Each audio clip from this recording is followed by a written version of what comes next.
So today we are going to start lecture 7 on our helicopter dynamics course, and I'm going to briefly discuss the spring mass system, which is one of the fundamental systems in vibration, and I'm Dr. Ranjan Ganguly. Now all systems which possess mass and stiffness can go through free vibration. And essentially when we use the term free vibration, what we mean is that there is no external force acting on the system. So basically, when there is no force forcing you to do something, you are free. And free vibration is used in that context here. Now, free vibration is important because most of the time you have damping present in small quantities. But this damping has a very little influence on the natural frequency in many cases, provided the damping is small. And therefore, you can neglect damping in these scenarios. And therefore, though free vibration is not realistic because there is damping present throughout the physical space, it's often useful as a first case model for any structural dynamic system. Now, to solve the problems of vibration, we typically need to create some models of the physical world. So in the physical world, we know there are quantities called stiffnesses. So we can see that in many cases, if we were to compress an object such as a spring, you would encounter a force. Similarly, if we are going to create many damping type of scenarios, we are going to encounter a force. And the simplest model in mathematics is always linear, and therefore we have a linear spring model that is F is Kx. And here K is the spring stiffness. Similarly, we have what is known as a viscous damping model, that is F is Cx dot, and here C is the damping and x dot is the velocity, and here of course x is the displacement. Now the spring and damping forces are considered to be linear functions of displacement and velocity respectively in this model, and these models are widely used in physics, mechanics, and so on because they are a good approximation and they are also simple to use in terms of mathematical formulation. So let us now start looking at a spring mass model. We'll consider the damper in a later lecture and see how it would behave.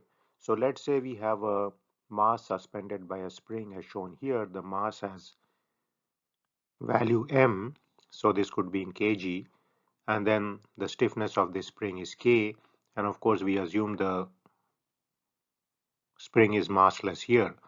Now if you were to just leave this system, it's going to have some displacement here delta, and this displacement is going to be largely governed by the weight of this mass, which is going to be mg. So let's say you are at some point here and you have reached a equilibrium condition, then we can say that k delta should balance the weight. That is essentially the static balance of forces on this particular body. So that's the first equation we are going to get, is that k delta equals weight or mg.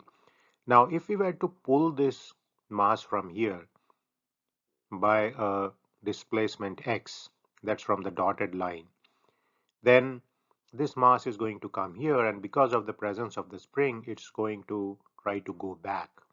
And the force which is going to act trying to send it back is k delta plus x. Remember that the spring is now stretched by delta plus x, so that's the force, restoring force of the spring. The weight still acts here, but now you also have x dot and x double dot because this x is a function of time. So we can write some equations for this problem, But before that, we have to figure out how to handle this x double dot term.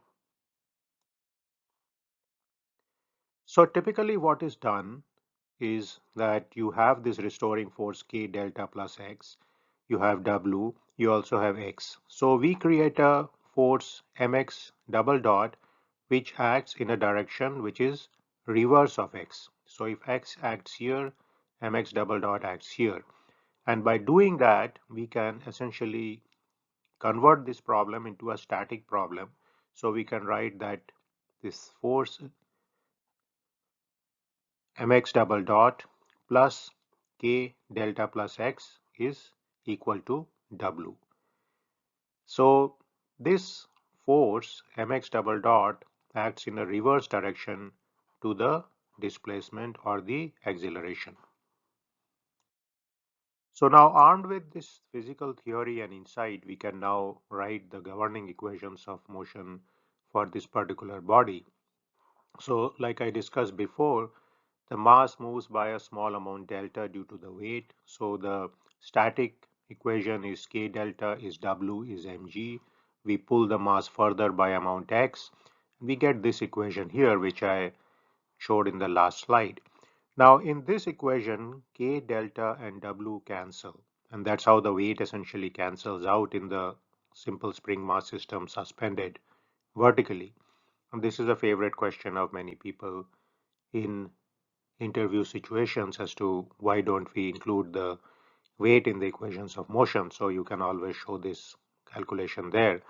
So once that happens, you get the simple equation here, mx double dot plus kx equal to 0, which is the equation of motion for free vibration of a spring mass system. Now we divide this equation by m, so we get it in this form, and then we define the natural frequency square is k by m. And so we get this equation here. So this is our fundamental equation for a spring mass system.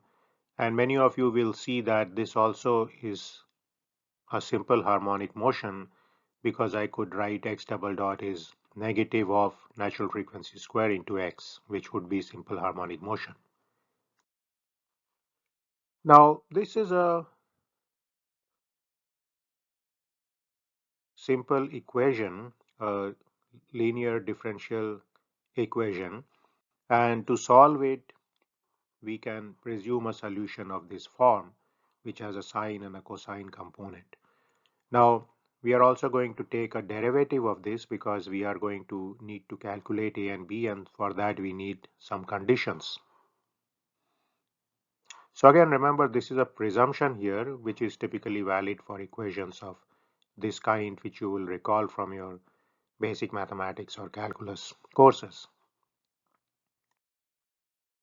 So we see that two initial conditions are going to be required to calculate the two constants a and b, and the typical initial conditions used are at x0 and x dot 0. You could use it at some different points also if you have the data at those points. Now what this means is that at x0 and x dot 0 I know the values for this system, so essentially I need two such values. Now if we know that, then we can plug it here x0. So in this, if we plug t is 0, we get x0 equals b. In this equation we get x dot 0, and that would be a into this natural frequency, because at 0 this term is going to be 0, at t is 0, and this term is going to be 1. So from these two equations I can then get a is x dot 0 by natural frequency and b is x0. So now we know b is x0, we know a is x dot 0 by natural frequency.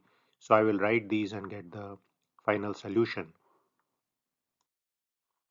So that's the final solution for a spring mass system with the conditions being specified at x0 and x dot 0, and the natural frequency of the system being given by omega n, which remember is root k by m.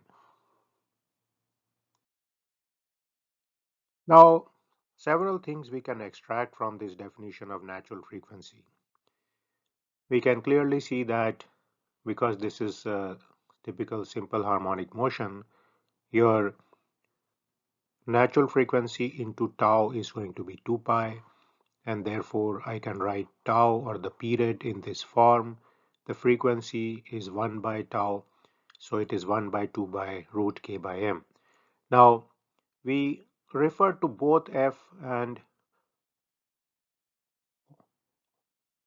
this natural frequency here by the same words, but here f is in hertz, whereas omega n is in radian per second, and of course tau is in second. So always remember that when you are given radian per second and you need to convert to hertz, you have to think about this factor of 2 pi. Now also going back to our static equation, we recall that k delta was mg, and therefore I can find k by m is g by delta.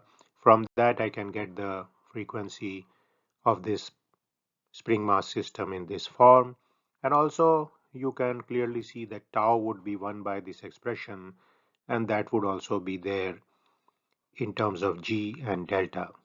So this is very interesting that you can actually calculate the natural frequency and time period of a spring mass system from the gravity and the static deflection without actually using any mass here. So this is something which is possible to use in many settings. For example, in a lab, if you have a very simple system, spring and mass, you of course know the g given the planet you are on. It's 9.81 meter per second square for Earth. You just measure delta and you can calculate the frequency, and then you can also calculate the time period and so on. So that was a basic introduction to the spring mass system, which is very widespread in dynamics. Next lecture, we are going to discuss some terms in vibration, and then we are going to move to the spring mass damper system.